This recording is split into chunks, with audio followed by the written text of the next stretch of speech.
I knew something was off the second Deacon Reese leaned back, gave that smug little grin and said, "Ops is just here for formality, right? Like we were just window dressing props at a showroom. Never mind the fact I was the one who kept our eligibility chain spotless through 4 straight audit cycles, slashed onboarding exceptions by 93%, and basically rewrote the vetting clause when legal couldn't untangle its own mess. But yeah, sure, Deacon. Let's pretend I'm just here to color code resumes and smile, while you push your frat buddy's cousin with some shady crypto gig into a cleared role." He rolled into the candidate review late, holding his Starbucks cup like he was raising a glass to ignorance. The guy had that full-on tech bro vibe, buzzwords, big ego, zero self-awareness. First thing out of his mouth, he trashed half the profiles I'd spent 2 weeks carefully vetting, called a former NSA contractor with a flawless clearance too rigid, laughed at a woman with 20 years in forensic auditing and said, "Too old school." I didn't argue, just calmly closed the folder, slid it back into my satchel, and tapped the sticky note I'd labeled days ago. Section 6.4, Eligibility Authority. Oh, and before we go any further, if you're one of the 97% listening without subscribing, take a second, hit that like button, subscribe. It really helps the team bring more of these stories to light. Alright, back to Deacon's little one-man ego show. See, what Deacon didn't realize was who I actually was. He glanced at my badge, saw Ops Liaison, and decided I was probably in charge of team lunches or company swag. I let him think that. It's always better that way. People reveal themselves quicker when they think you don't matter. And by the time they figure out you're the one with the authority to put their entire hiring process on ice, it's already too late. I didn't speak up in that meeting. Didn't argue when he tossed out candidates I'd flagged for serious compliance issues, or when he rewrote our vetting funnel without even bothering to consult legal. What I did was start taking notes. Not just on the resumes or the skip steps, but on his attitude. His arrogance. The way he assumed rules were for everyone else and he was here to move fast and break things. I've seen where that mindset leads. It never breaks the system, it breaks the people stuck under it. So I started logging every override he made in the eligibility tracking sheet. Not the internal one. I used the external ledger, the one that's timestamped, locked for editing, and mirrored to legal's review archive every night at midnight. He didn't even know it existed. Most people didn't. That's what made it so effective. It wasn't there to catch mistakes. It was there to prove without question when someone denied ever making them. And just like clockwork, 2 hours later I got dropped from the email thread. One of the junior HR partners quietly forwarded it to me. Short message, but it hit hard. Deacon wrote, "I don't care who she thinks she is. We're pushing ahead with these two. Tell Ops to stay in their lane." I didn't respond. Not to him. Not to HR. Not to anyone. I printed the email. Made my notes. Stapled it to the front of the compliance binder labeled, Tag 6.4, Leadership Overreach. And then I waited. Because when you know the system better than the people trying to game it, there's no need to yell. All you need is a quiet moment, a clean record, and the right room to bring it all to light. The subject line hit like a punchline. Final review, approvals not needed. Bold move considering I was the final review. My name was literally listed in the contract appendix under required approver, operational vetting. So either Deacon never bothered to read it or more likely, he read it and decided it didn't apply to him. That kind of arrogance doesn't come from not knowing better. It comes from being told over and over that you're a visionary for skipping the rules the rest of us are stuck enforcing. By the time that email landed, the thread was already 4 messages deep. Deacon had pulled in HR, talent, even the client-side PM, all singing backup for his choices. 2 shiny resumes, all flash, no substance. More TikTok filters than threat modeling experience. And my name? Nowhere. Except, of course, in his final jab. "I don't care who she thinks she is. We're pushing ahead." A full stop on a decision path that, by policy and contract, had to include me. He even copied the client firm. Would have been hilarious if it wasn't so reckless. I didn't reply. Didn't loop in my boss. Didn't CC legal. I just pulled up my archive script, tagged the message under Leadership Overreach tag 6.4, and let the automated backup do its thing. The archive runs nightly, flagging anything that trips the triggers for content violation or procedural breach. That email did both. Legal wouldn't jump in right away, they never do, but when the moment comes, the evidence will be waiting. Unedited. Time-stamped. Untouchable. Then I got up and walked to my printer. Not the shared one, the private one I keep offline, locked down just for moments like this. I printed 3 things: the full email thread, the original Section 6.4 clause from the vendor-client agreement, and a screenshot of our onboarding portal. The part that clearly shows system credentials can't be issued without my digital key. No key, no access. Funny how Deacon never once asked how that worked. The clause itself wasn't dramatic, but it was solid. All hires with access to client-side operational infrastructure must be reviewed and approved by the designated primary operational liaison prior to system credentialing. That wasn't a suggestion. It was embedded directly into the procurement language. Legal helped write it after we got burned by a so-called data scientist who turned out to be a YouTube astrology influencer. We lost 4 clients and nearly an entire quarter's revenue. After that, Section 6.4 became gospel. Deacon never even asked what 6.4 was. He just assumed he could push his people through and ride the board's agile hiring obsession straight to the finish line. What he didn't know was that the board had quietly reinstated my clause after the last breach and told me to stay low, stay quiet, and have everything ready when it counted. I followed orders. No drama. No lectures. Just paper trails. So I printed the documents, filed them under pending violation, and updated the onboarding log with 2 names, marked in red. Credentials withheld pending compliance review. Meanwhile, Deacon was busy hosting a Slack AMA about disrupting outdated hiring models. I sat back with my cold coffee watching the show, jotting down timestamps. Every skip step. Every offhand joke about paperwork zombies and ops. Every word was another loop in the rope. He didn't even realize he was tightening around himself. I didn't flinch. I didn't scowl. I didn't even sigh or mutter to myself. I just stuck to what I'd been trained to do. Keep the receipts. Let the process breathe. Let the rope tighten. And wait for the audit trigger to snap into place. Deacon walked into that pitch like he was about to headline a TED Talk. Sleeves rolled up, collar flipped, the whole "I'm here to inspire" look. Except he wasn't pitching a big idea. He was selling a hiring slate. And sitting across from him, the client's oversight committee. Straight-laced, analytical, and clearly not thrilled to be pulled into a show-and-tell with someone who thought charm could override protocol. I'd seen that look in his eyes before. That startup sparkle that says, regulations are for the unimaginative. And I'd buried that look before too. He started off with way too much confidence. Blew right past the credentialing breakdown, skimmed over the background check gaps, didn't even mention the compliance flags that were blinking like warning lights in our system. Watching him go was like watching a magician smile while sawing through the wrong box, hoping nobody would notice. He clicked through his slides like the details were optional, cracking a joke about vendor onboarding requirements. Nobody actually reads these things anyway. The room stayed silent. One of the engineers from the client side frowned and started writing something down. Within 10 minutes, he'd already missed 2 mandatory checkpoints. One of his picks hadn't completed residency verification. The other, their last employer had a fraud case still pending. I'd flagged both, documented them, marked them clearly for review, and as expected, been completely ignored. Then came slide 3, his so-called streamlined onboarding metrics. Except the numbers were built on provisional access logs he shouldn't have even had. I clenched my jaw, still didn't say a word. Because I wasn't there to argue. I was there to let him burn. During the break, someone from the client side made his way toward me. He looked like someone who didn't miss much: sharp eyes, salt and pepper hair. Posture that said former military without needing to say it. I was by the back wall, quietly flipping through my printed compliance packet. "You're not speaking today?" he asked. Calm. Curious. I didn't answer right away. Just ran my thumb down the margin of the packet until it landed on a specific line. One I'd underlined twice in blue ink.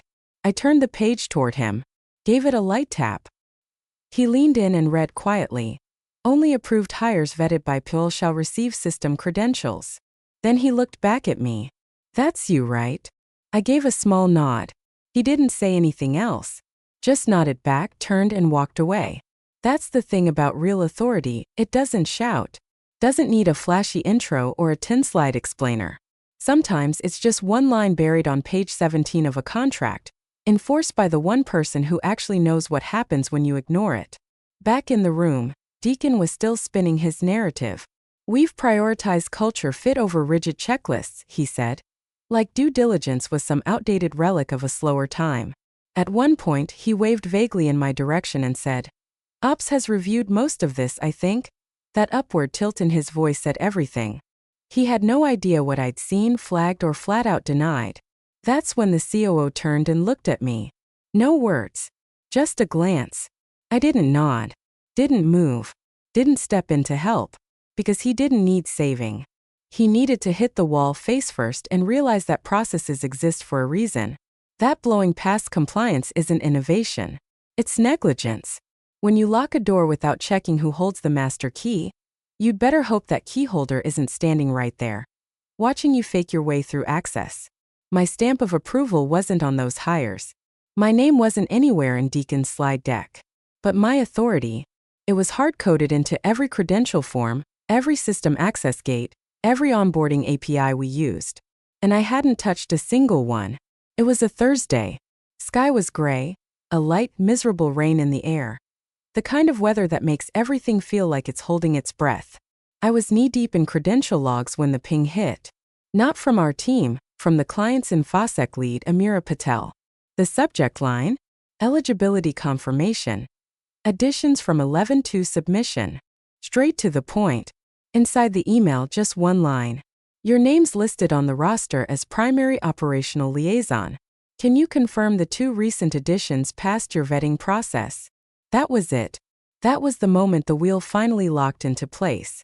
I didn't rush. Didn't scramble. I opened up my compliance mirror folder, pulled up the approvals log, time-stamped, version-controlled, digitally signed, and mirrored to our legal note every single night. Then I scrolled from October through November. 47 entries. 45 had my approval. 2 didn't. The names? Bryce Maddox and Lily Kwan. Deacon's hand-picked rising stars. No vetting trail. No background checks. Not even multi-factor authentication for their credential prep. Just 2 shiny headshots dropped into our system through a backdoor request and flagged as expedited. I'd already tagged both profiles as pending review the day they landed. No approvals. No credentials. Ghosts in the machine. Active profiles with no lawful access. I screenshotted the ledger, highlighted the 2 lines in question, attached the original system export as a CSV, and hit reply with just 6 words. Attached. These 2 are not approved. No extra explanation. No commentary. The evidence said everything that needed saying. A minute later, I got the read receipt. 10 minutes after that, Amira wrote back. Thanks. We'll escalate internally. No emoji. No sign-off. Just cold, clinical escalation. I leaned back in my chair and let out one breath through my nose. Not a sigh. Not relief. Just a steady, quiet release.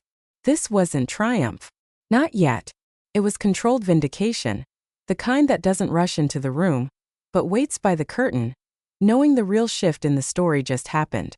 By the end of the day, the client's compliance hub had flagged both system access requests. One was suspended pending confirmation. The other? Fully rejected. I didn't email Deacon. Didn't ping legal. Didn't loop in HR. I just watched the pressure build on its own. Because the truth doesn't need noise. It just needs receipts, quiet, verified, dated, and undeniable. And Deacon? He still had no clue the whole structure he'd built was already swaying in the wind. Deacon was too busy prepping for his next client call, still convinced the worst-case scenario was a little pushback about hiring velocity. But speed wasn't the issue. The real problem was the bypass. And the person he bypassed? Still hadn't said a single word. Just handed over a clean, bulletproof paper trail that quietly set a very professional demolition process in motion. The sync was supposed to be routine, just a quarterly vendor integration check-in. Light agenda, minimal stakes, mostly designed to give Deacon another chance to show off in front of the client, while pretending to be a team player. He came in with that same tired look. Rolled up sleeves, popped collar like Agile was something you could wear. His slides were bloated. His talking points had zero depth, And every compliment he handed the client came coated in that startup glaze, over-rehearsed and just fake enough to leave an aftertaste. He was cruising along until one of the client's technical leads, a soft-spoken guy named Hector, cut in with a simple question. "What's the credentialing timeline for the 2 new engineers?" Deacon chuckled. "We've streamlined the pipeline," he said, full of himself. Then added, "Don't worry, Ops is on mute." I felt heads turn my way. I hadn't spoken once. My laptop was still closed. I'd just been sitting at the end of the table with a notepad and a sealed folder. Until now.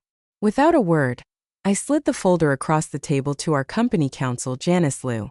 Sharp, no nonsense, and highly allergic to liability. She opened it slowly, scanning the first page with a face that gave away nothing. Page 1, the full email thread. Deacon's infamous line, "I don't care who she thinks she is," highlighted in red. My name missing from every required approval. Right below that, bolded and centered, the exact language from section 6.4. She turned the page. Cross-reference timestamps. On page 3, a screenshot of our onboarding dashboard, those same 2 names, flagged as pending review. Credentials deliberately unissued. She didn't speak. She just kept reading. Then reread it. And when she finally closed the folder, it wasn't rushed. It was slow, deliberate, like she understood she was holding something heavy. Then she stood up. No drama. No raised voice. Just calm, direct authority. She looked around the room. First at the client's technical leads. Then at our executive team. And finally, her eyes landed on Deacon. "Can anyone confirm Mr. Reese was granted authorization to bypass section 6.4? The silence that followed hit like a freight train. The head of HR blinked like she'd just been snapped out of a daydream. One of the client reps quietly set down his coffee. "Deacon?" He shifted in his seat. The swagger was gone. He suddenly looked more like a nervous intern on day 1 than the golden boy of the hour. "I mean, we were moving fast and—" Janice cut him off without raising her voice. "That's not what I asked. Were you given written authorization to override the eligibility clause?" His mouth opened, then closed again. And in that split second I watched his pupils go wide, like someone had just flipped on the lights in the middle of a lie. The VP of Ops, who hadn't been paying much attention until that point, finally looked up from his phone. "Is this the clause tied to our vendor compliance certification?" Janice nodded once. "Yes. It's also tied to contractual liability in the event of unauthorized credentialing." Another silence followed. This one was longer. And colder. No one jumped in to defend him. Not even the people who'd backed him in that earlier hiring call. The whole room felt different now, cooler, tighter. The kind of silence that doesn't just say something's wrong. It says someone's about to pay for it. The kind of air you get when someone suddenly realizes the room they're standing in is a lot smaller than they thought. I didn't speak. Didn't flinch. Just leaned back, hands folded, and let the weight of the documentation do what my words never had to. Janice didn't give any signal. Didn't need to. The entire legal team stood in near-perfect sync and walked out. No fuss, no sound beyond the rustle of folders. Just quiet, calculated movement, the kind that makes your stomach sink because you know they're not leaving the situation. They're preparing the strike. 10 minutes passed. No one said a word. Then the conference line blinked to life. Unscheduled. A partner from the client firm had just joined. Not the account rep. Not some project lead. Partner. She didn't warm up. Didn't clear her throat. "Effective immediately," she said, voice sharp and controlled. "We're pausing onboarding until proper review is confirmed. That includes credential issuance, system access, and platform privileges for all flagged profiles." The silence that followed felt razor thin. Deacon leaned forward, trying to salvage something. "This is just bureaucracy," he said, letting out a weak laugh. "We're talking about formality delays. Our hires are solid. We've done this plenty of times without all the red tape." He didn't finish the sentence. The COO, still staring at the folder Janice had left behind, lifted his hand without even turning toward him. "Stop." It wasn't loud. It wasn't aggressive. But it cut through everything. "If Harlan didn't sign it," he said, still looking at the folder, "it's not compliant." Deacon's mouth opened, then shut. Twice. Then he leaned back slowly, like someone had just put him under. The atmosphere in the room had completely changed. It felt like someone had sucked out the air, and nobody wanted to be the first to breathe wrong. The client call ended with no closing statements. No thank you. No goodbyes. Just a hard, cold click like a gavel dropping. Someone from HR started to stand, then hesitated and sat back down. Legal returned quietly, took their seats, and without a word started writing. Janice didn't look at Deacon again. She didn't have to. Then the COO turned to me, for the first time that meeting, looking directly at me. Can you confirm your log is current? I nodded. Time-stamped, mirrored, and backed up nightly. The flagged names were never approved. He nodded back just once. But that nod said everything. It was acknowledgement. It was trust. It was final. Deacon didn't say another word. Didn't look at anyone. His hand stayed locked in front of him like he was waiting for someone to tell him when to stand up and walk out. He probably still believed it would all blow over. That someone would smooth it out with a soft apology, maybe toss him a refresher course on process compliance and call it done. But he misunderstood silence. Mine wasn't passive. It was precise. It was packed with every receipt, every clause, every dated authorization needed to dismantle his little shortcut from the inside out. And that email thread he laughed off just a few days earlier? The one where he said, "I don't care who she thinks she is?" It sat right there in the middle of the table.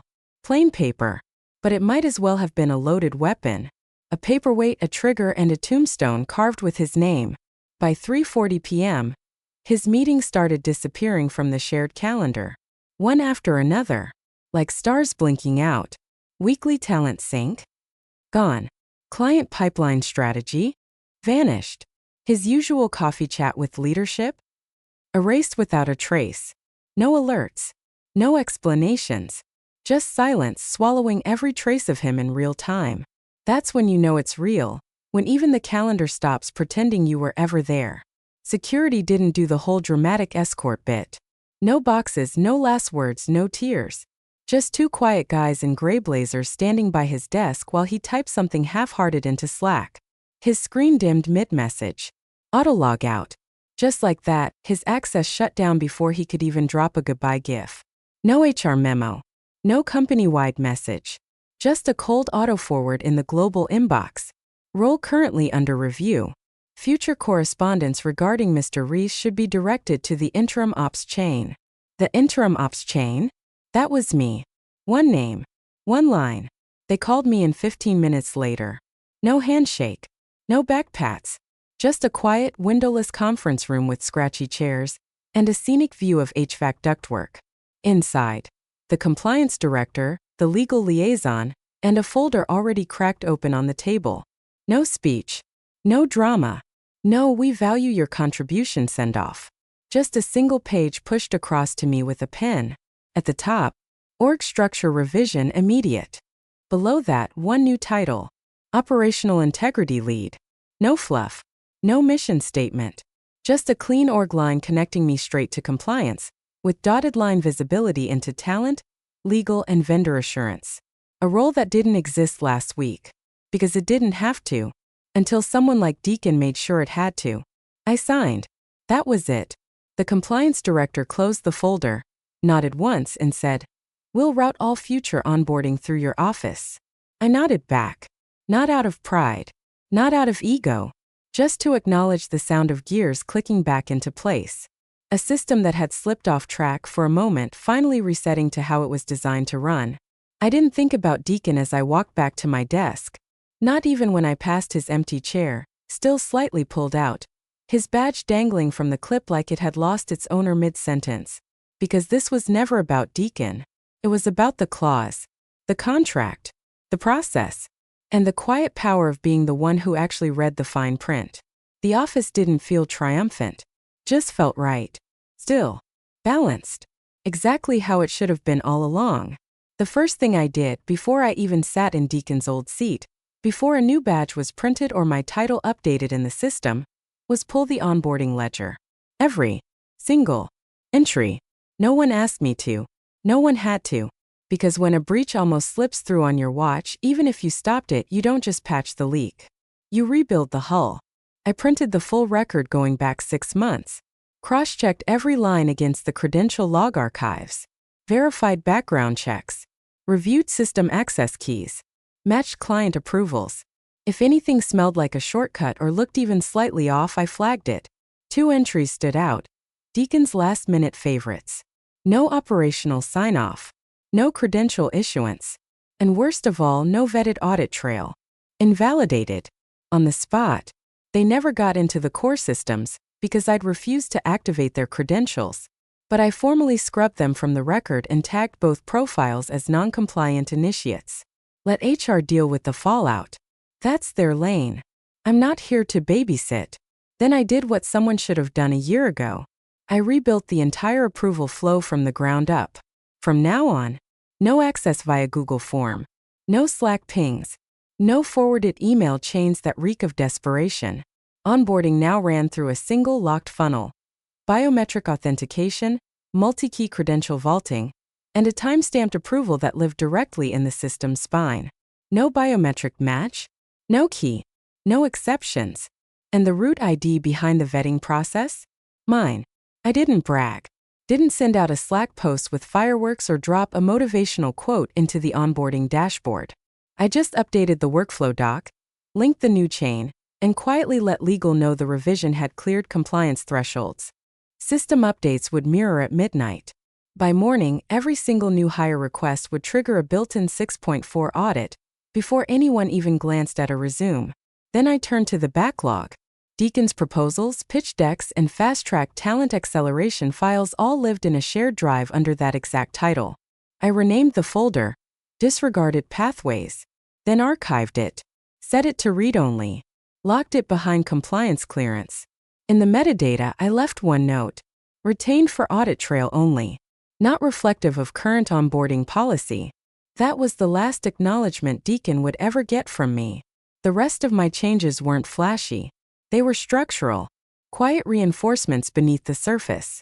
I rolled out credential logging overlays tied to my digital signature, embedded automated denial notices with standardized compliance language, mapped out escalation steps for any future attempt to bypass or override the POL signature. And I rebuilt the candidate scoring system from the ground up. No more hiding compliance red flags behind culture fit or whatever buzzword trend was floating around that week. When I finished, I sat for a moment in the admin panel, watching the new process run its very first cycle. Clean, immutable, secure. This wasn't revenge. It wasn't a power move. It was repair. And for the first time in weeks, I didn't feel like I was cleaning up someone else's mess. I was sitting in something I built, something designed to hold. A month later, I found myself in one of those sterile conference rooms 10 floors up from where real work happens. Polished wood table, chilled water bottles lined up like chess pieces. The client's oversight team was mid-cycle with the external auditors, running their annual review. The kind where they dig into everything you thought was buried and ask the one question you hoped they'd skip. Legal had invited me as a formality. I probably wouldn't need to say anything, they said. The roundtable was going smooth. Checklists, confirmations, polite nods all around. Then they got to onboarding compliance. Let's walk through the recent eligibility process revision, said one of the lead auditors, tapping her iPad. Specifically the changes made following an unauthorized credentialing attempt. No edge to her voice. No accusation. Just that calm, professional tone people use when they already know, and they're just inviting you to confirm it. Janice glanced at me. No signal. No words. Just a shared instinct. I opened the folder I'd brought, flipped to the right section, and slid the stack across the table. Inside was everything. The original approval log. The revised biometric onboarding structure. The time-stamped rejections of the 2 ghost entries. Every piece ordered unredacted, clean. Right on top sat the email thread. Deacon's comments, anonymized now but still damning, highlighted in yellow. The exclusion. The violations. The system response. The client's lead rep looked it over, then gave a small genuine smile. Not the fake kind. Not performative. Just real. Then he reached into his blazer pocket and pulled out something small and metallic. He slid it across the table. Thanks for keeping the thread, he said. I nodded. Didn't smile. Just placed the token beside the folder like a paperweight. Silent, solid, permanent. From the far side of the table, someone raised a hand. New face. Probably 2 weeks in. Still had that cautious tone people use when they're figuring out the rules. Sorry, they said. I'm still learning the ropes. Just, who actually finalizes eligibility? The room shifted. A subtle pause. You could feel the attention tilt in my direction. I didn't respond right away. Just closed the folder with both hands. Let the quiet land. Then I said, steady and even, whoever understands what the word authorized actually means. Not louder than needed. Not softer than anyone could hear. Just enough. After the meeting, legal walked the auditors out. HR moved past in a blur. No small talk, no eye contact, all business. I stayed behind for a moment. Looked across to the legal office. Behind the glass wall, a new display had gone up. Deacon's thread, scrubbed of names now, was framed like a museum piece. The printed email, centered and preserved under protective glass. Beneath it, in clean gold letters on a black baseplate, silence speaks loudest when the record is clean. I didn't stay long. Didn't take a photo.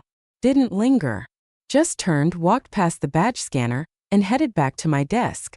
No crown. No ceremony. No final speech. Just the quiet certainty that in this place, in this system, it's not the voice that holds the power. It's the paper.